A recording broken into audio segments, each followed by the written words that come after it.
bom, irmãos, mais uma vez nós estamos reunidos para ouvir uma palavra de Deus, né?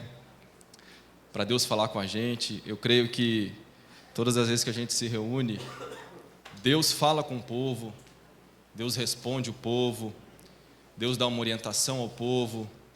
Deus é um Deus comunicativo, irmãos. Ele não nos deixa sem orientação, não nos deixa sem uma palavra, não nos deixa sem direção, porque Ele é um Deus que cuida da gente. Deus cuida de você. Você está aqui não é obra do acaso, não é obra do destino, mas é porque o Senhor te trouxe aqui nessa noite. O Espírito Santo te trouxe aqui nessa igreja nessa noite, para que você seja cheio, para que você tenha as feridas curadas, para que você tenha um ânimo renovado, para que as suas forças sejam novamente renovadas, porque Deus te ama. Simplesmente porque Deus te ama. Eu quero falar nessa noite sobre o propósito do sofrimento. Se tem algo que todo mundo passa, se tem algo que todo mundo vive em algum dado momento da vida, é o sofrimento. Eu não tenho a presunção, irmãos, de esgotar o assunto, porque Deus é soberano. E Ele faz o que Ele quiser, da hora que quiser, da forma que quiser, da maneira que quiser. Mas eu quero pontuar algumas coisas e construir uma ideia aqui com vocês sobre qual que é o propósito de Deus quando nós passamos por alguma prova. Qual que é o propósito de Deus quando nós enfrentamos algum sofrimento? O que Deus pensa, o que passa na cabeça de Deus, qual é o motivo dele para a gente sofrer? Se você é um ser humano, se você é uma pessoa, eu tenho certeza que você já sofreu na vida, ou você está sofrendo, ou você ainda vai sofrer. Então não tem como a gente passar por essa vida sem sofrer, não tem como a gente passar por essa vida sem experimentar algum tipo de sofrimento, de dor, de tribulação, de adversidade, porque isso é inerente ao homem, faz parte, vem num conjunto da vida do homem. Eu poderia citar aqui vários tipos de sofrimento, sofrimentos de ordem física, da nossa saúde, né? Doenças que temos que administrar, pressão alta, colesterol, diabetes e por aí vai. Doenças que o médico diagnostica, mas não consegue encontrar causa, não consegue encontrar uma resposta, e fica aquela coisa, e você fica sofrendo com aquilo. Dificuldades nos relacionamentos, né? Separações, divórcios, brigas, desentendimentos, filho que desobedece pai, casamento que não dá certo, amigo que trai a confiança de outro amigo, dificuldades, sofrimento, dores, dificuldades financeiras, dívidas, falência, sociedade mal feita, enfim, por aí vai. Tantas coisas que acontecem no grupo da nossa vida e que nos trazem sofrimento, nos trazem dor. E eu quero aqui com vocês hoje passear pela palavra de Deus e trazer uma palavra de ânimo, uma palavra de fé, uma palavra que pode mudar o seu destino nessa noite. Uma palavra que vem do céu, que vem do trono de Deus, porque eu creio, irmãos, que todas as vezes que a palavra é pregada, ela não volta vazia. Ela não é minha, ela é de Deus. Ela não é de pastor, ela é de Deus. Ela não é de homem nenhum, é a palavra de Deus. Abra sua Bíblia comigo no livro de Jeremias, capítulo 12. Nós vamos ler do versículo 1 ao versículo 5, até o 5. Hoje é dia de ceia, um dia muito especial, um culto muito especial. Nós vamos comemorar a morte e a ressurreição do nosso Senhor Jesus. Jeremias capítulo 12, a partir do versículo 1, diz assim: Justo seria, ó Senhor, ainda que eu entrasse contigo numa disputa, contudo falarei contigo dos teus juízos. Por que prospera o caminho dos ímpios e vivem em paz todos os que cometem o mal? Eles são plantados e eles enraizam, avançam, dão também fruto. Chegado está o nome do Senhor à boca deles, mas longe está do seu coração. Mas tu, ó Senhor, me conheces, tu me vês e provas o meu coração para contigo. Impele-os como a ovelha para o matadouro e prepara-os para o dia da matança. Até quando lamentará a terra e se secará a erva de todo o campo? Pela maldade dos que habitam nela, perecem os animais e as aves, porquanto dizem, Ele, o Senhor, não verá o nosso último fim. Versículo 5. Se você se cansa correndo com homens que vão a pé, como poderá competir com os que vão a cavalo? Até aqui. Feche a sua Bíblia, feche os seus olhos, vamos fazer uma oração. Pai, nós estamos na Tua presença, nós estamos na Tua casa, e o mais importante, Deus, nós estamos diante da Tua palavra. Tua palavra é luz, é lâmpada, ilumina o nosso caminho, e nós queremos, ó Deus, nos render à Tua palavra. Nós queremos nos esvaziar de todo o preconceito, de toda a ideia já preconcebida. Nós queremos nos esvaziar, Senhor, daquilo que o mundo colocou dentro de nós, porque nós queremos ser cheios do mundo do Senhor, da vida do Senhor, da graça do Senhor. Espírito Santo de Deus, há pessoas que aqui estão, que precisam de um toque, que precisam de uma orientação, e eu peço que o Senhor fale com cada um de nós. O Senhor é vivo, é eficaz, tem a sua obra que está fazendo e realizando nessa igreja, e eu creio, Senhor, que Tu estás conosco, em nome de Jesus. Nós lemos aqui, irmãos, um diálogo entre Jeremias e Deus. No versículo 1 ao versículo 4, Jeremias está falando com Deus, e no versículo 5, Deus dá uma resposta para Jeremias. O fato é que, na nossa vida, nós temos muitas demandas, somos cobrados diariamente, os nossos familiares, os nossos chefes, as empresas onde trabalhamos, a igreja, os irmãos, os filhos, as esposas, todos os dias exigem de nós respostas imediatas, exigem de nós ideias ousadas, resolução de problemas que até então nunca foram resolvidos. A vida nos demanda soluções, a vida nos demanda resolvimento de casos que até então são impossíveis. Somos cobrados todos os dias, somos confrontados todos os dias.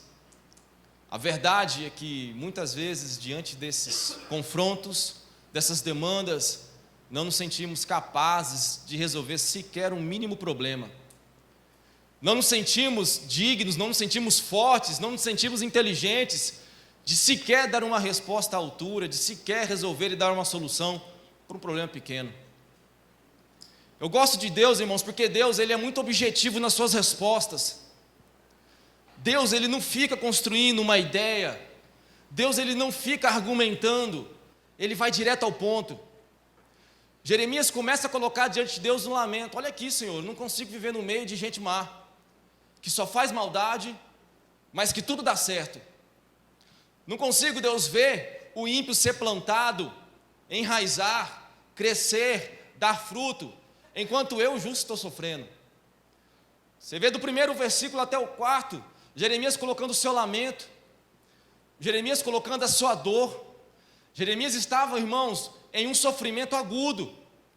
O povo de Israel aqui nesse momento exigia dele uma posição, exigia que ele trouxesse uma palavra de Deus. E ele vendo aquela situação onde o ímpio reinava e o povo estava sendo destruído, ele colocou diante de Deus: Deus, e aí? Aí no versículo 5, Deus dá uma resposta direta. Deus é objetivo. E Deus fala para ele: olha aqui, Jeremias, se você se cansa correndo com homens que vão a pé, como você poderá competir com os que vão a cavalo? Sabe o que Deus estava falando para Jeremias, irmãos? Deus se utiliza de uma comparação e uma resposta num estilo figurado para dizer a Jeremias o seguinte: Jeremias, se você se cansa, se fatiga, se você não tem fé suficiente para viver uma situação pequena como essa, como você vai viver situações maiores, mais difíceis, mais ousadas, que vão demandar mais fé, que vão demandar mais força de você? Se você se cansa correndo com homens que vão a pé, como você poderá competir com os que vão a cavalo? Se você se cansa com coisas pequenas, como você vai conseguir romper e vencer quando o problema for grande, for gigante? Interessante, irmãos, que Deus é objetivo. E eu começo a construir a minha ideia a partir de agora, Porque existem provas na nossa vida, irmãos, que Deus coloca justamente para quê? Para a gente poder crescer.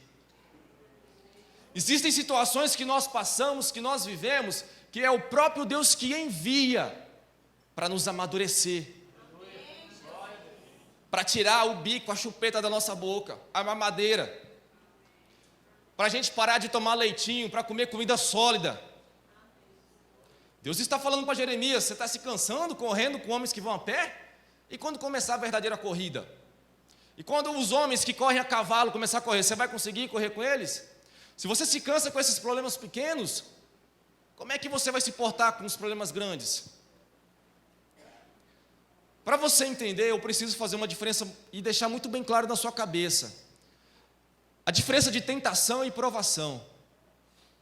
Uma coisa é nós sermos tentados, outra coisa é nós sermos provados por Deus.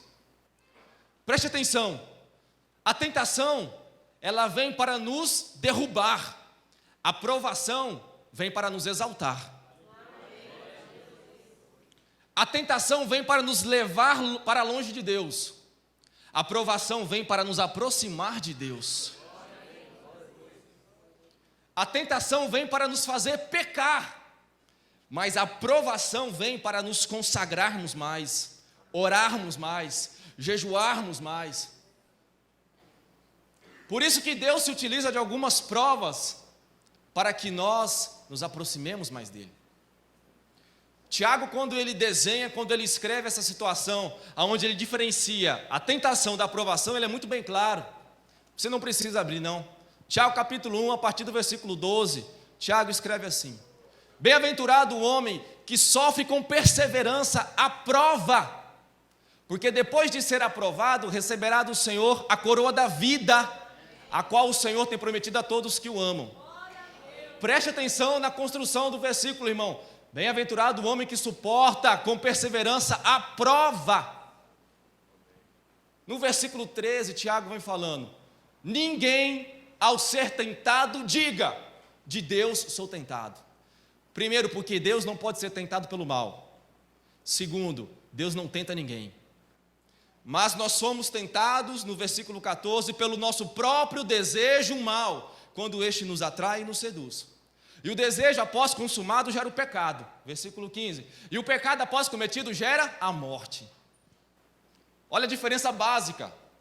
Enquanto a aprovação nos leva para ser aprovado e receber uma coroa de vida, uma bênção, uma vitória de Deus, a tentação vem para nos levar ao pecado e o pecado vem para nos matar. Cuidado quando você fala: Deus, você está me tentando. Deus não está tentando você, não. É a nossa natureza, é a nossa carne, é a vontade que nós temos de cumprir os desejos imediatos. Agora, se tem algo que Deus utiliza para aperfeiçoar a nossa fé, trabalhar na nossa vida, isso se chama prova. Prova. E a prova, irmão, é interessante, porque ela vem carregada de um sofrimento. Aprenda uma coisa, e se você tiver caneta e papel, anote.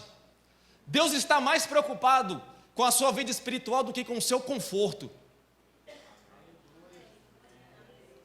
Deus está mais preocupado com o seu caráter do que com o seu conforto. Deus está mais preocupado com os seus valores espirituais do que com o seu conforto. Porque se preciso for, irmão, para você se aproximar mais de Deus, Deus vai te colocar no meio do olho do furacão. Vai te tirar de uma marolinha e te colocar no meio do tsunami. É assim que Deus trabalha. É uma das formas que Deus se utiliza, é a prova.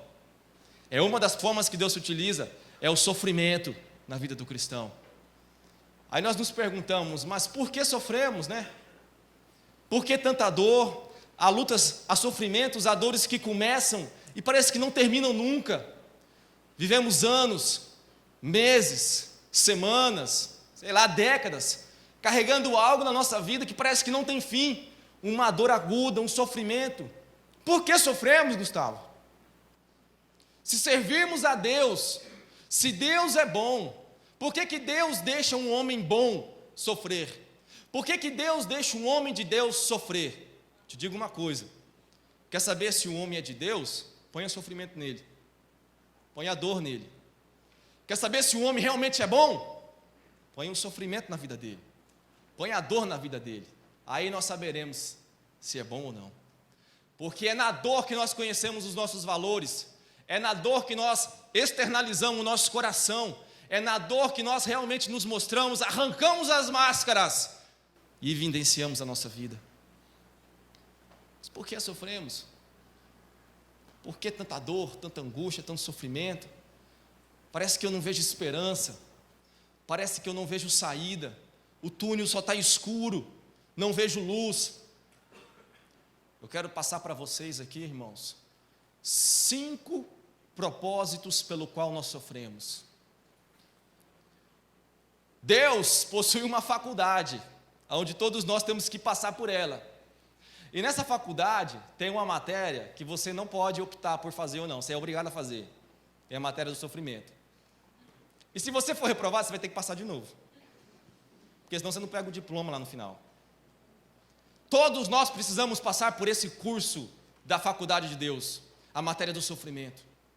Porque Deus não quer criar filhos mimados, patricinhas, mauricinhos, cheios de dengo, mas Deus quer criar pessoas, homens de Deus, mulheres de Deus, pessoas fortes que, independente da situação que vivam, estão servindo a Deus. As inscrições estão abertas para a faculdade do Senhor.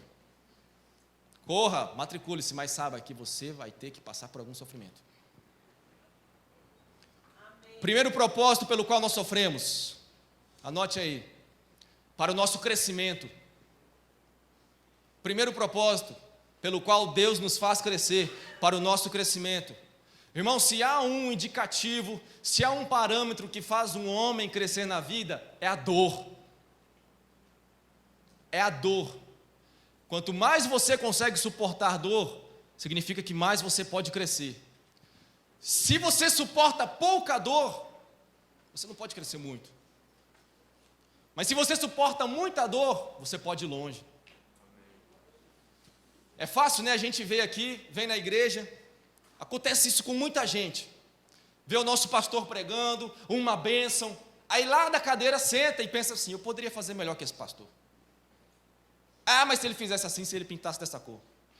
Irmãos, o peso que o nosso pastor carrega para levar a igreja nas costas, só ele consegue fazer. Porque se você conseguisse, você estaria aqui. Mas como você não está, você não consegue. Então, pare de pensar assim. Se Deus colocou ele aqui é porque ele é competente para fazer isso e fazer com muita qualidade, com muito esmero. Tem estrutura. Você acha que é fácil, irmão? Uma igreja grande como a nossa, com tantas demandas, com tantas coisas para resolver, com tantas necessidades, famílias, orações, pessoas precisando de ajuda, tem que suportar a dor.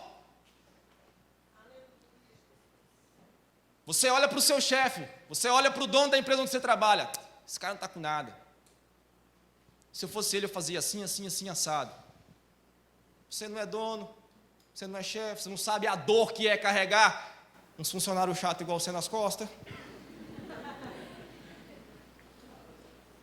Está falando, Deus está falando. Entendeu? Quanto mais você suportar a dor, mais alto você pode ser promovido. Você quer uma promoção? Quantos querem ser promovidos aqui nessa noite? Ô, glória, né? Então prepare-se para sofrer, para sentir dor. Você vai ser mal compreendido. Você vai falar, vai fazer algum comentário, as pessoas vão te criticar. Toda ideia que você fizer, ou você falar, ou você der, vão falar que está errado. Irmãos, aprenda uma coisa: quem não está sangrando, não pode estar liderando. Liderança exige dor, suor, sacrifício. Ah, eu quero ter uma grande empresa, eu quero ter uma grande igreja. Ó, bacana, prepare-se para sofrer muito. Eu quero passar num concurso que me pague muito, eu quero... Vai estudar muito. Vai doer muito, vai dar calo no bumbum de tanto ficar sentado para estudar. Primeiro propósito pelo qual nós sofremos, para o nosso crescimento. Para o nosso crescimento. Deus nos quer fazer crescer, irmãos. Deus nos quer fazer crescer. Mateus capítulo 20, a partir do versículo 21, conta-se uma história interessante. A mãe de Tiago e de João chega para Jesus e fala assim: Jesus, quero te fazer um pedido. Quando o Senhor estiver lá na glória, coloca os meus filhos, um à tua direita e outro à tua esquerda. Porque são uns meninos bons, ajeitados, estão aí te servindo. Aí Jesus vira para ela e fala assim: você sabe o que você está pedindo, mulher? Você tem noção do que você está pedindo? Aí Jesus vira para os meninos inocentes, Tiago e João, e fala assim: olha só, faz uma pergunta para eles. Vocês são capazes de beber o cálice que eu bebo e de ser batizados do batismo que eu serei batizado? E eles respondem: sim, Senhor, somos. Sabe o que Jesus está falando? Ao cálice que ele ia beber e ao batismo pelo qual seria batizado, Jesus estava falando: vocês são capazes de sofrer o que eu vou sofrer? Vocês são capazes de morrer da forma que eu vou morrer? E eles responderam que sim. Vocês são capazes de pagar o preço que eu vou pagar? Vocês são capazes de viver o que eu vou viver e sentir a dor na pele que eu vou sentir? Eles responderam que sim. De fato, irmãos, morreram. Tiago morreu como um dos primeiros mártires da igreja, Atos capítulo 12. Depois João, lá no livro de Apocalipse, quando ele finaliza a sua vida na ilha de Patmos, ele recebe a visão do Apocalipse de Deus, conta essa história que ele morreu em Patmos. Morreram como mártires, pagaram o preço, sentiram na dor o que era servir Jesus. Mas hoje, não sei se eles estão à direita ou à esquerda, mas com certeza estão num lugar muito bacana lá no céu. Você quer crescer? Quer ser promovido? Acostume-se a viver com a dor. Se a dor não te prejudicar e você saber conviver com ela, a ponto de ela te ajudar, você vai longe. Primeiro propósito do sofrimento, o nosso crescimento. Segundo propósito pelo qual nós sofremos, irmãos, para sermos exemplos para os outros. Às vezes Deus não quer atingir nós, Deus quer atingir o nosso filho. Mas para atingir o nosso filho, Ele precisa que a gente viva uma experiência. E aí nós entramos na prova de Deus. Às vezes Deus quer atingir um colega do seu trabalho. E para isso Deus precisa atingir através de você. Por isso Ele faz você viver por provas, passar por situações aonde o seu exemplo vai influenciar a vida dele e enxergar Deus na vida dele. Olha que interessante, irmãos, o texto que Paulo fala em 2 Coríntios, capítulo 1, versículo 3 e 4. Bendito seja Deus e Pai do nosso Senhor Jesus Cristo, o Pai das misericórdias, o Deus de toda consolação, o qual nos consola em toda tribulação, para que nós consolemos aqueles que também passam por tribulação, com a consolação que somos consolados de Deus. O propósito de você sofrer é para consolar alguém, é para ajudar alguém, é para ajudar alguém a passar pela mesma dificuldade que você passou. Você quer ver um exemplo? Um exemplo, irmão, isso aqui é em tese, tá? É um exemplo. A irmã vem para a igreja, se converte, só que o marido fica em casa, não é convertido. Aí ela vem 1 ano, vem 2 anos e ora pela conversão do marido. Ora, jejua, e o marido critica, fala mal do pastor, fala mal da igreja, e que não sei o quê, e dá dinheiro, e perde tempo, aquela coisa toda. E ela firme, ela ora, ela jejua, passa 1 ano, passa 2, passa 3, com 5 anos, o homem se converte. Aí vem para dentro da igreja, é uma bênção, e fala língua estranha, e é batizado, aí muda a família, muda a casa. O homem se converteu. Passa algum tempo, uma outra pessoa entra pela porta da igreja, e passa pela mesma situação que ela. Se converte, mas o marido ainda não é convertido, passa dificuldade. Essa irmã que viveu a primeira experiência, tem condições de chegar nela e falar: olha, vem cá, deixa eu te falar uma coisa. Eu passei por isso aí que você está passando. Eu sei como que você vai vencer. Eu sei como que você vai sair dessa. Continue firme, porque Deus me abençoou e Deus vai te abençoar. Deus me abençoou e Deus também vai te abençoar. Eu orei, eu jejuei, eu clamei, e Deus foi fiel comigo e vai ser fiel com você. Deixa eu te falar uma coisa, igreja. Deus está usando a sua vida, vai trabalhar na sua vida, para que um dia você suba nesse altar e dê um testemunho da fidelidade de Deus. Provas que você está passando, situações difíceis que você está vivendo, é para um dia você pegar esse microfone e vir aqui e falar: Deus é fiel. Primeiro propósito pelo qual sofremos, qual que é, igreja? Crescimento. Segundo propósito pelo qual sofremos, qual que é? Para sermos exemplo. Terceiro propósito pelo qual sofremos, Deus nos faz passar por provas para sermos semelhantes a Jesus, iguais a Jesus. Romanos capítulo 8, versículo 29, está escrito que Ele, Deus, nos predestinou para sermos a imagem do seu Filho unigênito. Deus nos separa, Deus pega a gente e fala assim, esse aqui é meu, só que Deus quer que nós sejamos a imagem de Jesus. Perdoar como Jesus perdoou, amar como Jesus amou, sabe? Jesus, irmão, fazia tudo contraditório.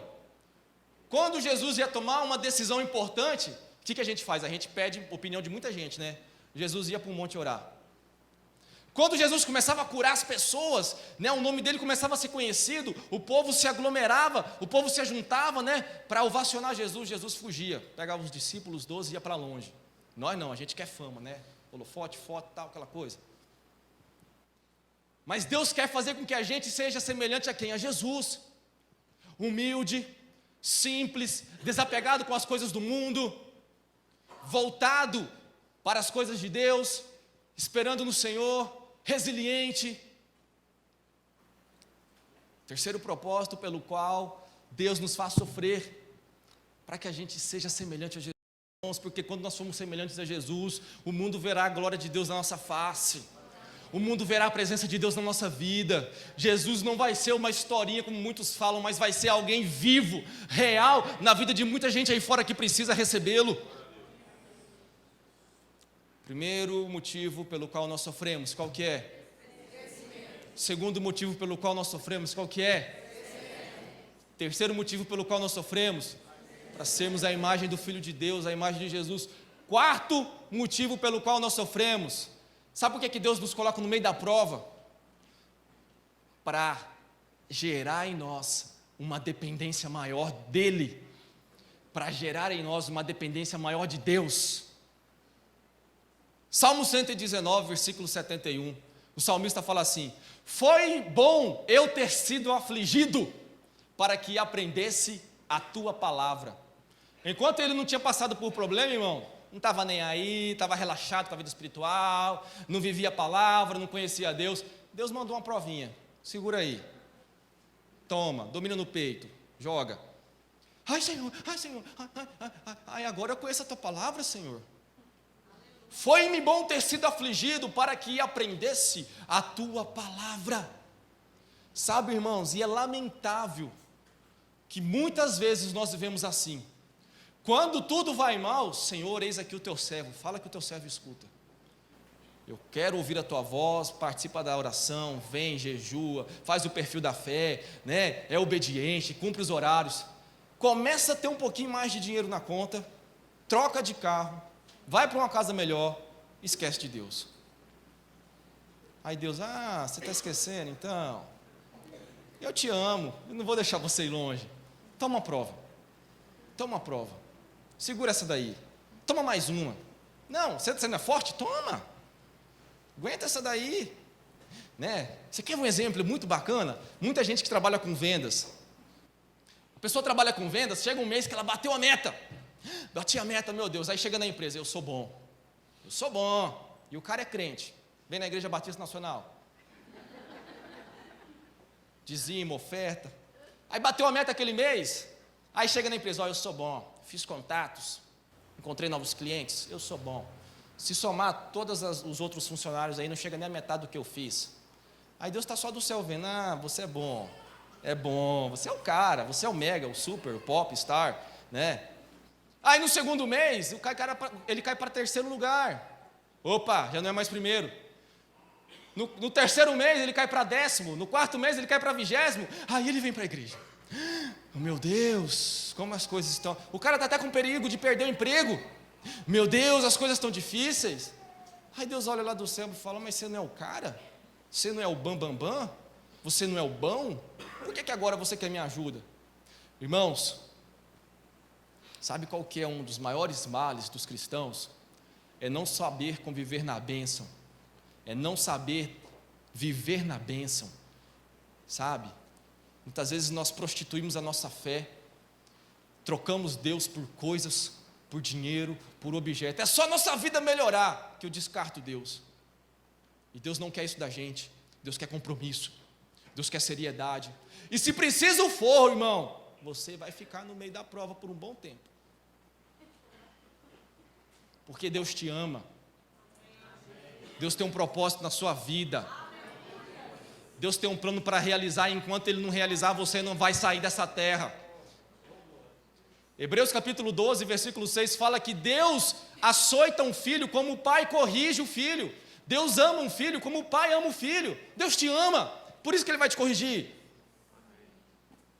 Primeiro motivo pelo qual nós passamos por sofrimento, qual que é? Segundo motivo pelo qual nós sofremos.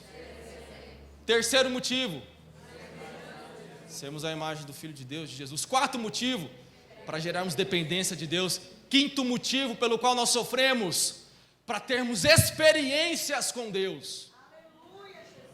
Nós precisamos, irmãos, ter experiências com Deus e parar de viver com base somente nos argumentos dos outros. Eu tenho que ter a minha experiência particular com Deus. É lógico, irmão, que as experiências de todos acrescentam, somam, mas eu preciso ver Deus. Se isso não for a sede do meu coração, se isso não for a vontade da minha alma, se isso não for meu objetivo aqui nessa terra, ter uma experiência marcante, pessoal, única com Deus, de nada vai valer. De nada vai valer. E se preciso for, Deus coloca a gente de novo no meio do olho do furacão. Eu gosto muito da história de Jó. Todo mundo aqui, acredito eu, a maioria, saiba e conhece a história de Jó. Jó capítulo 1, irmãos, do versículo 1, o 2 e o 3, há uma construção bastante interessante. A palavra Uz, versículo 1 fala aqui: havia um homem na terra de Uz, cujo nome era Jó, este nome era reto, sincero, temente a Deus e se desviava do caminho do mal. O nome Uz significa terra dos prazeres, e o nome Jó significa voltado sempre para Deus. Olha que interessante, né? Um homem voltado sempre para Deus, que vivia na terra dos prazeres. Alguma semelhança com os nossos dias?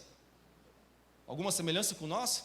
Que tentamos viver uma vida voltada sempre para Deus, mas no meio do mundo corrompido, destruído por causa do pecado. Nós precisamos ser como Jó. E o texto fala no versículo 1: havia um homem na terra de Uz, cujo nome era Jó, temente a Deus, reto, fiel, que se desviava do caminho do mal. Versículo 2: e Jó tinha 7 filhos e 3 filhas. Versículo 3: e esse homem era muito rico. Ele tinha 700 ovelhas, ele tinha 300 camelos, 500 juntas de boi.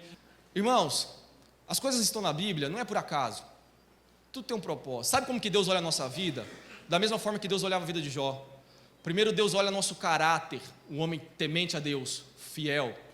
Primeiro, Deus olha a nossa vida com Deus, um homem que se desviava do caminho do mal. Segundo, Deus olha a nossa família. Como é que é a família dele? Terceiro, Deus olha o nosso trabalho, sabe, aquilo que nós produzimos, aquilo que nós realizamos de obra nessa terra. Mas nós não, nós invertemos os valores. A gente quer trabalhar, gastar os nossos dias no trabalho, morrer de tanto trabalhar. Segundo plano, deixa a família. E quando der, a gente serve a Deus. E não é assim que Deus olha. Jó precisou perder tudo. Perdeu tudo para chegar no último capítulo de Jó e ele falar assim: antes eu te conhecia só de ouvir, hoje eu te conheço porque os meus olhos te veem. Se for necessário, irmão, você ter uma experiência pessoal com Deus, eu quero te dizer uma coisa: talvez você não vai viver uma história igual a de Jó, perder tudo, mas Deus vai te levar a sofrer um pouquinho.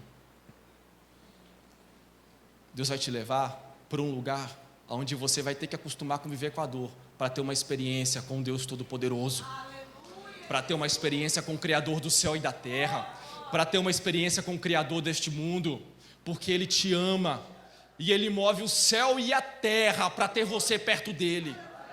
Ele move céu, terra, inferno, mal, o que for, para que você esteja próximo dEle, porque Ele te ama, Ele te ama.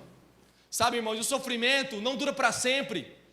Ele pode durar uma noite, uma semana, pode durar um mês, mas em breve a alegria vem, a bênção vem, a vitória vem, porque Deus, Ele nos prova, mas também a prova tem um fim, porque Ele quer te abençoar, Ele quer te fazer crescer, Ele quer te prosperar, mas nós precisamos ser aprovados na prova que Deus nos manda. Feche os seus olhos, curva a sua cabeça.